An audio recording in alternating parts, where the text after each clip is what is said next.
So first, jumping right into it, your dad played in the league for 10 years. Yep. As a child, seeing that, and obviously being on the road, how did that affect your childhood as well as how you've chosen now to raise your children? Um.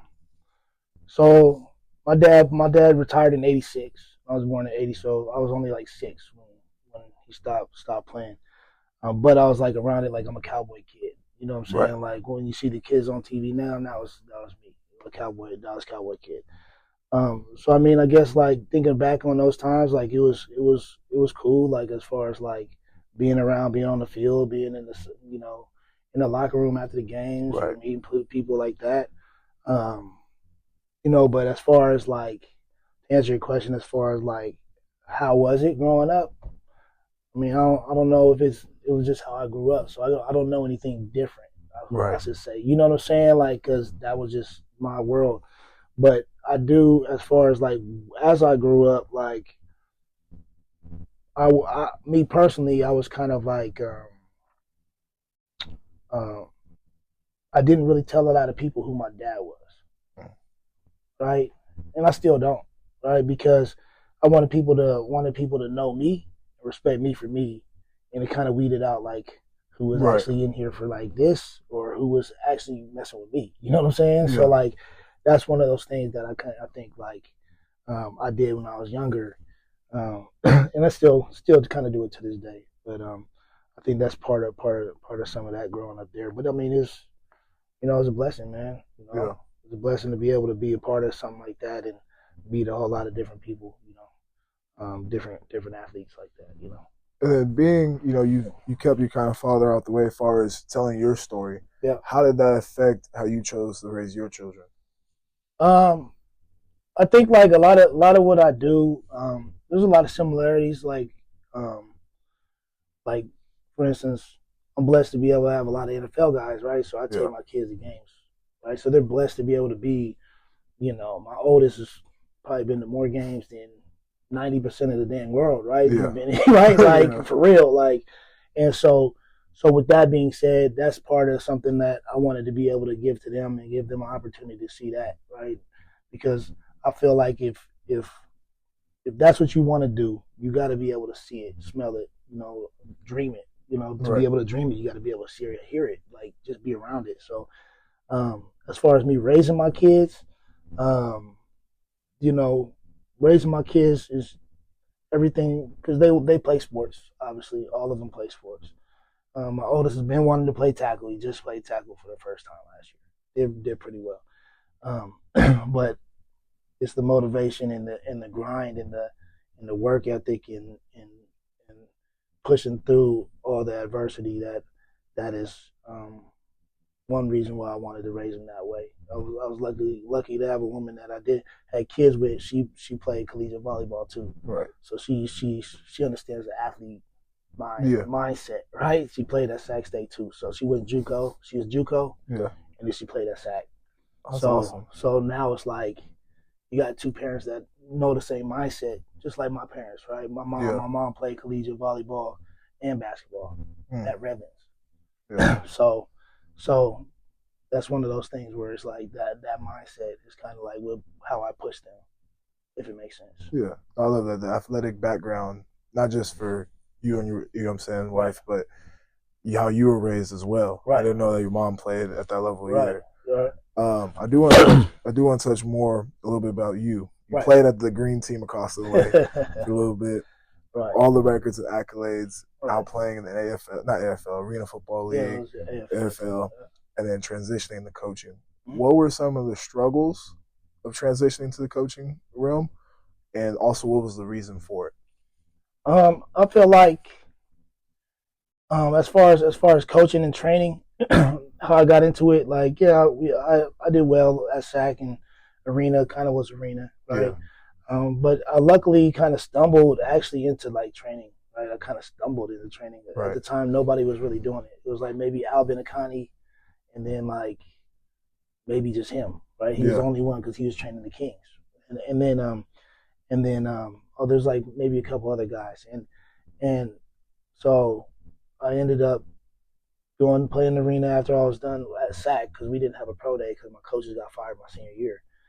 So we didn't end up with a pro day. So then I just jumped into arena, and then I came back, and this guy Alex Van Dyke, who played for Nevada, Yep.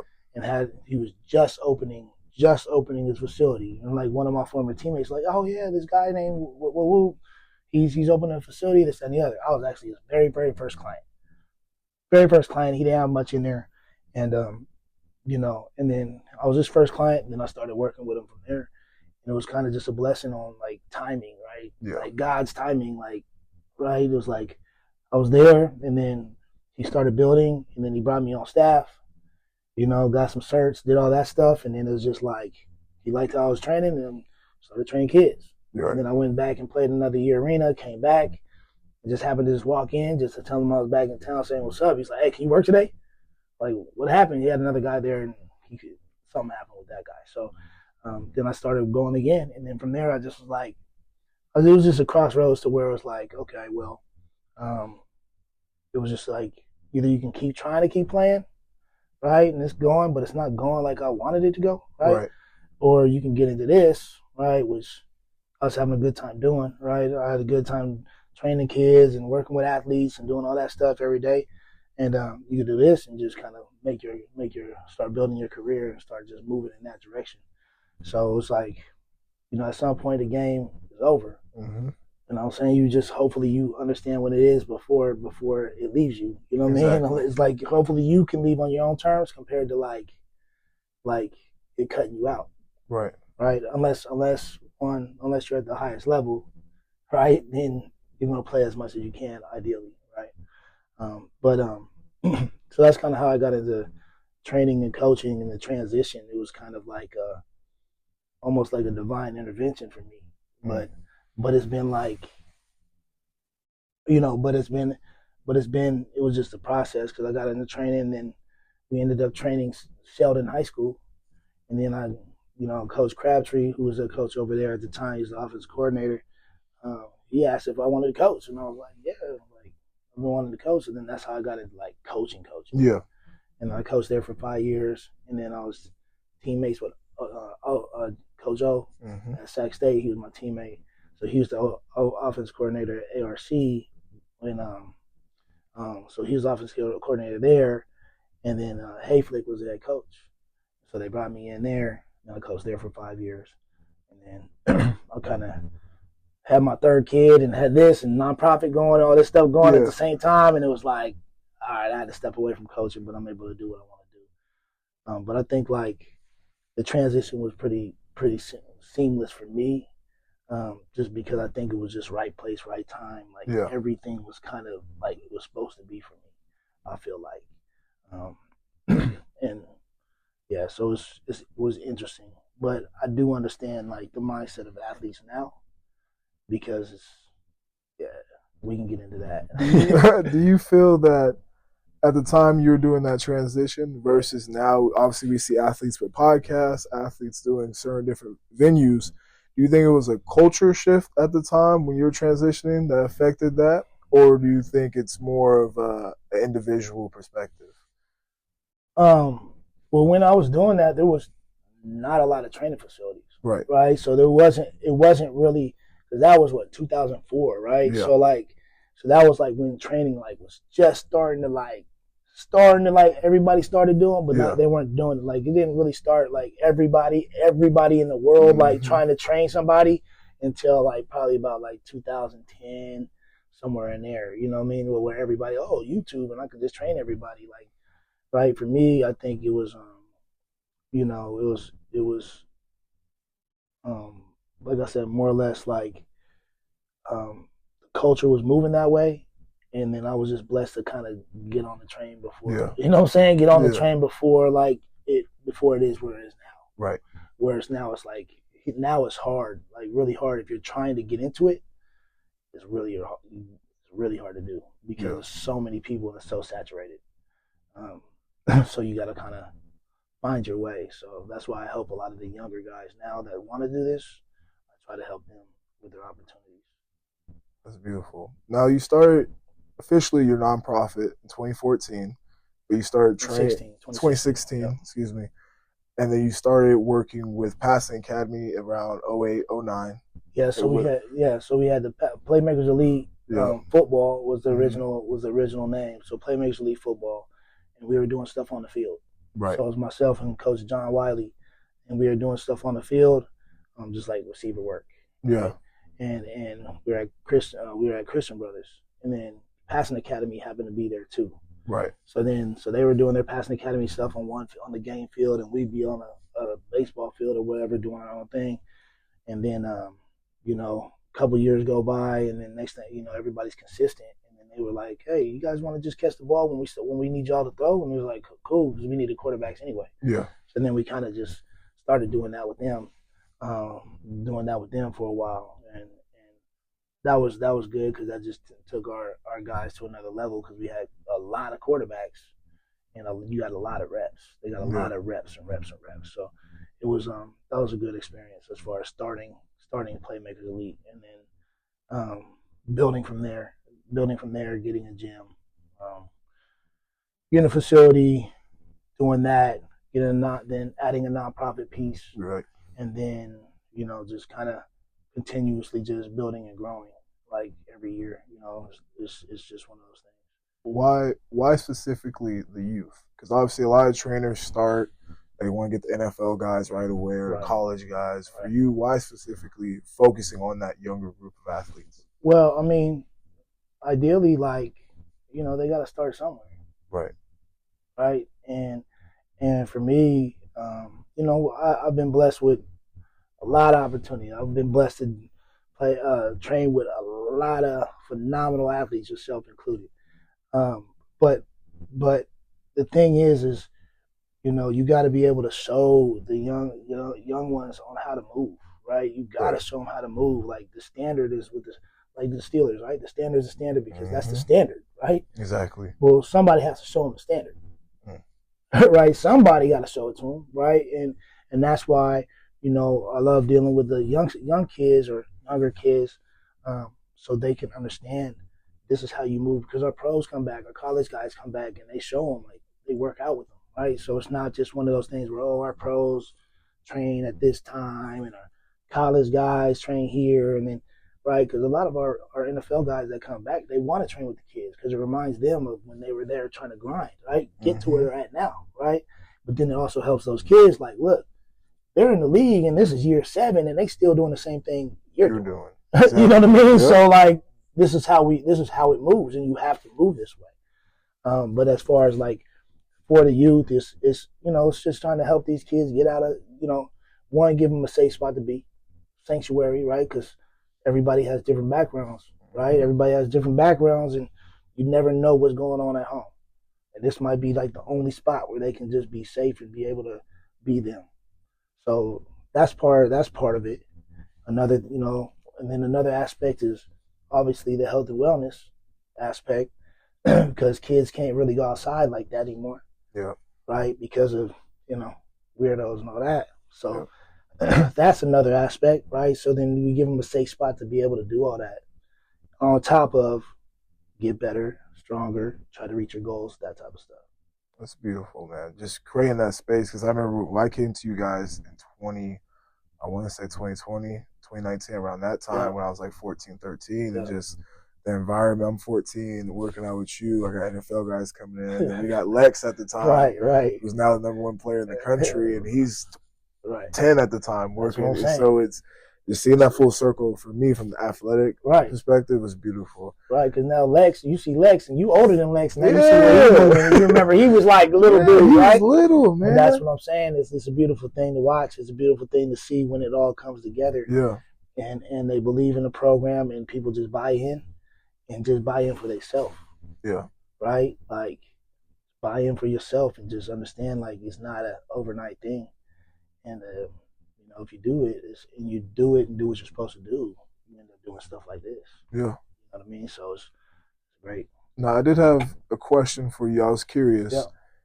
Obviously, you've built, the company, the brand itself over time. Mm-hmm. As you reflect and see now the younger athletes, some of them becoming NFL draft picks, not beyond football, just becoming great individuals. Right. Why, first, being a pillar of Sacramento, why Sacramento? And then what's kind of kept you constantly progressing? Well, one, to answer why Sacramento first, it's where I went to college, Yeah. right? I went to college out here. I'm from Denver. Right. Went to college out here, and then I played it, left and came back, left, came back. And I think just being here and the relationships I made throughout college kind of made it a little easier transition to meet around this, that, and the other, right? And then I grew up here now, Yeah. right? Like I went from being, I came out here at 17 years old, right? You know, we were playing on my first game in college, and I was still 17. I couldn't even sign my own stuff. Yeah. You know what I'm saying? Like Yeah. I couldn't even sign my own stuff. So like, so going from that kid and then growing up and then being out here and not having babies and all that stuff, like, you know, it was just where I was at, and it just kind of just built that part. As far as like how I feel, like as far as like seeing young athletes make it, is that what another question was? Yeah. Man, that's probably like one of the most fulfilling or rewarding things is to see young athletes, men and women, reach their goals that they set when they were kids. And whether it's in make it to the NFL or whatever that may be, that standard that's unbelievable. And I've dealt with a lot of them, and it's kind of crazy because I don't ever like go back, but then it's like you start looking at uniforms and all the stuff in the room. Mm-hmm. It almost makes it to where kids like, oh, I'm here, so I'm gonna make it, and like not understanding like, nah, bro, it's not as easy. Yeah. But we've just been fortunate to work with a lot of them. And Sacramento's put out a lot of great athletes. But like, you know, it's the blessing in itself is to see those young athletes reach those goals and then change the dynamic of their family. Right. That's the biggest thing. It has nothing really to do with me. I'm just small part in their journey. You know what I'm saying? On to where they were supposed to go anyway, with their God-given gifts. Right. But then for them to change their family's dynamic or their life and understanding, like when they reach that level, now their kids and their kids hopefully will be taken care of, and they don't have to go through some of the struggles they went through. That's the beautiful thing. That's beautiful. Now, obviously building the brand, right? We just reflecting, kind of, not your why per se, but just that moment of fulfillment. Mm-hmm. How do you stay mentally, okay for yourself doing all this? Because I know it's not necessarily about you, but as you play that part in people's roles, it's never going to always be pretty. So how do you maintain, obviously with your kids, company, networking, the whole nine, how do you stay mentally all right? Hey man, it's that's the balance, right? It's trying to figure that out, right? Because like I think just because I'm so busy I have multiple hats, right? I never kind of like really get down or to get too high, too low, really, because I'm always moving. As far as me being okay, like I think like everybody has to be able to like talk to somebody, and because everybody, you're gonna have an issue here or there, right? And frustrations or whatever it may be, especially being ball players. Yeah, it's a little different, right? Because if you're a football player, you got a screw loose in your head somewhere. I don't care who you are, because to be able to go and run full speed and try to hurt somebody on purpose and hit whatever, and you got something wrong with your head. Yeah.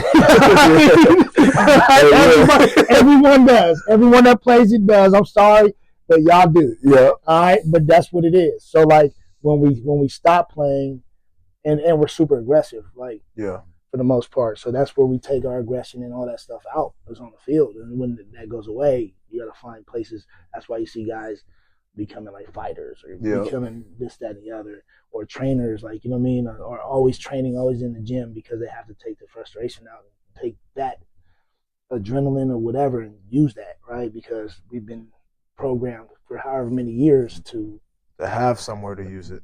Exactly. Right. Yeah. Right. So for me, it's more or less kind of like staying busy and investing in like doing what I'm doing and moving around and trying to so I'm always using using a lot of energy. I'm not a trainer that just stands there and just tells somebody what to do and just sends them away. Like I'm always trying to move around and do different things and be active when we're doing things. So it's always kind of using the energy up. So, but as far as like mentally, it's just I got a couple people I just can talk to if I need to, right? Um, but I'm not a very big talker either. Yeah. So it's tough. Yeah. Now, going back to the athletic perspective, what are 5 attributes you feel all athletes need to either develop or obtain to be great? What level of greatness? Good question.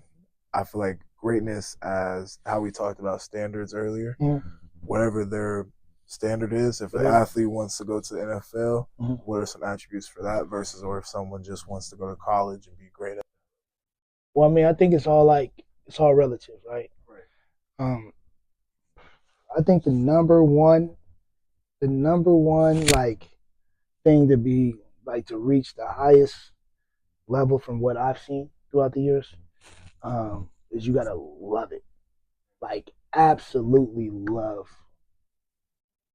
it, like football, basketball, whatever you're doing, whatever sport, like you have to be in love with the sport, like to be able to reach that pinnacle. There's no liking it.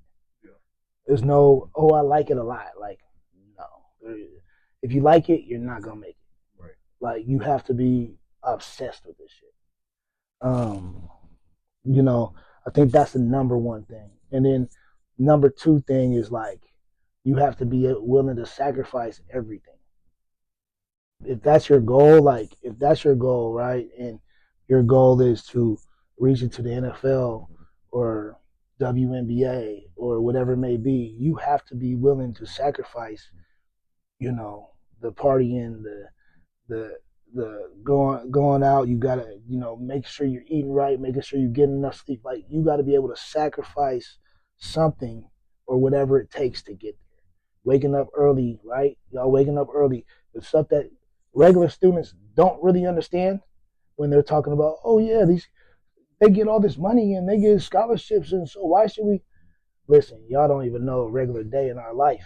Like we can't even work like y'all. Like we can't even take an internship like y'all. You know what I'm saying? Because we're here all day working, and we're working like and sacrificing body and all that stuff for that. So, what moves into another thing is okay, sacrifice, right? But that word sacrifice, and now I think number 3 is like your work ethic has to be off the charts. Like to reach those pinnacles, like you have to literally like outwork everybody. Like DeAndre Carter, for instance, right? He's going in year 10, right? Year 10, and like he's one of the hardest working dudes that I've seen, and he's 5'8.5", 190 pounds, unbelievable player. You know what I'm saying? Yeah. Supposed to get drafted, didn't get drafted. Ended up he's been on like 18 now or something like that. If I went through his story, you'd be like, it's crazy. But like now he's with the Browns this year. But it's like his work ethic and how he approaches the game. He's at the facility before the coaches get to the facility. That was one of the things the NFL coaches like.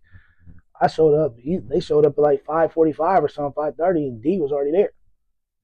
And this is like, so there's stuff like that to where, you have to be willing to sacrifice and then outwork everybody to get there. And on top of that, love what you do. Absolutely love what you do.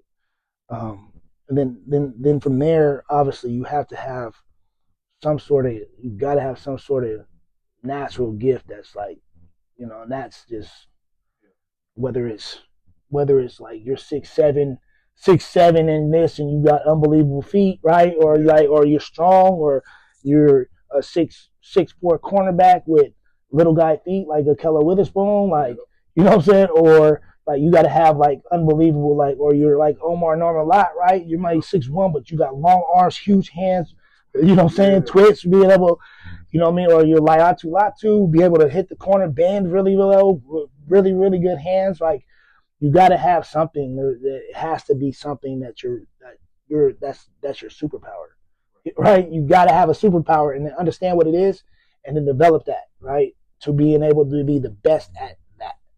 And I think that's part of it too. Like, you know, whatever you have, whatever gift that you've been blessed with, is really, really, really working on that as well.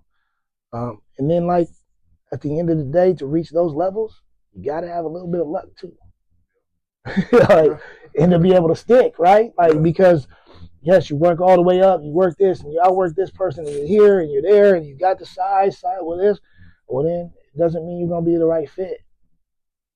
We've seen plenty of guys get in the league, and then next thing you know, like, they out the league. Right? Because why? They might not have been the right fit for the team, that coach, whatever it might be, but there's always something missing. Maybe the work ethic wasn't there. Maybe, right? So it's a whole blend of something to be able to get to that level and then stay at that level. You know, that's the highest one. I mean, college, same thing, but it's just that's from high school to there. You know what I mean? High school to there, and then you just in college, you just get better. You know, but it's also like going through that is also, you know, you can take it all the way down to the youth level where it's like, hey, like, how can you be the best at the youth level? Well, everything is the same process, right? It's brick by brick by brick. You know, you can't build a house by skipping a brick, right? Because house is going to be unstable, unstructured, and you're going to have to fix it at some point. You're going to have to fix it at some point. So, like, you just got to, for one thing, I tell a lot of people, or some of the younger kids, like, you just got to build one block, one after the other, and there's no steps that you can skip. You can't think that you can reinvent the wheel. Just do the wheel and do it better, right? Like, if there's a way to reinvent the wheel, it'd have been done. You know what I'm saying? They get bigger, smaller, whatever, but you can't make it a square and make it a wheel. It's not going, right? So it's like, you know, just go through the process. And I think that's the biggest thing. And you know, it's cliche, like, trust the process. Well, it's really trust the process. Like, it's really trust the process, but trust it, but also, like, go as hard as possible in working at that. You know, there's a lot of people, they think, oh, I'm gonna trust the process. I'm getting slept on. No, you're not getting slept on. What are you not doing? Right. What are you not doing? There's something that you're not doing, and that's the reason why you're not getting seen. There's something, just like Shedeur Sanders sliding, right? Right? People had their whatever with Shedeur, right? Like, oh, he should have went first round. Well, the NFL is into winning. Right? Like, let's be real. They're into winning, right? And so, like, if they felt like he was that guy, he would have went first round, like people were trying to predict him to go. Right. Now, obviously, there's probably, like, character things and different things that they probably felt that maybe made him slide a little bit farther than I think he should have been. But then there's also, like, you got to be the right fit. Is he the right guy for us? Like, you know, and then is his talent really, really what it is? Or is he just a good quarterback and he had a Heisman Trophy winner and he had two other receivers that got drafted? Right? So, and then at the same time, like, if we're into winning, and my guy won 9 games in 2 years, and you're the guy, I don't know. But I'm not gonna get into that. Right? But like I said, I'm not hating on the man, but that's the thing, right? It's like there's something, always something.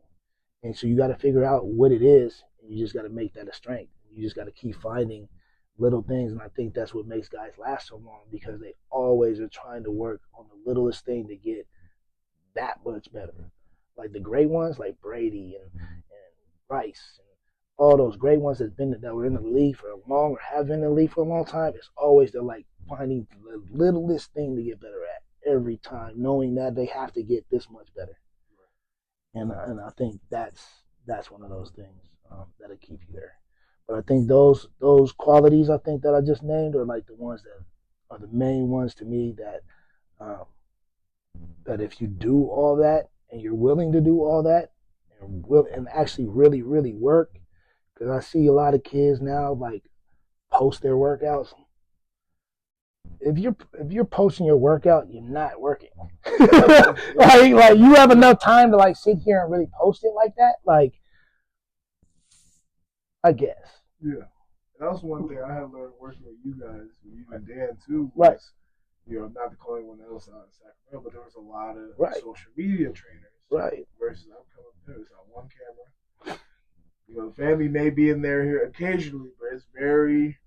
We're on a business. We don't. I mean, and I think I don't know. I don't know if that's a fault of us because we're older guys, so it's kind of like we're not social media, whatever. Like, I don't fault what guys do, but at the same time, like, man, I don't need to do all that. We're trying to make something happen, like substantial happen. Like, I mean, occasionally there'll be somebody that bring their own camera crew in there because they want a video, and that's cool. But like, for us, it's like, myself, Dan, some of the older trainers, right? Yeah. It's just kind of just all that stuff is for the show. We're not here for the show. We're here for the work.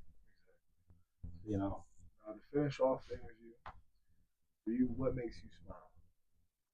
What makes me smile? I think just seeing my kids happy. You know what I'm saying? Like, I think that's what makes me the happiest is to see them happy, right? Them being successful, joking around with them and stuff like that. I think that coming full circle for me is probably when I'm the happiest is when I see my kids happy. But I don't know. What makes me smile in general? I'm just straight where I am, man. But I just enjoy, man, just being around everybody, man, and seeing people. To be honest, seeing people like being able to do this, right? Like with you, like, bro, you talking about you was 13, 14 in the gym, and now we sitting here doing, like, we sitting here chopping it up. Like it's like a full circle moment. Like I love that, right? I love to see it, right? I love to see that type of stuff. But what makes me smile is to see everybody on their business and handling their business. And then that makes me feel good because I know I had some part to help motivate them or move them in that direction. And then my kids, obviously, is just my kids because they're crazy. They're crazy, but I love them, so it is what it is. Yeah. With that being said, this is episode 1 of season 4 of OnTheLine podcast. Thank you again. Thank you.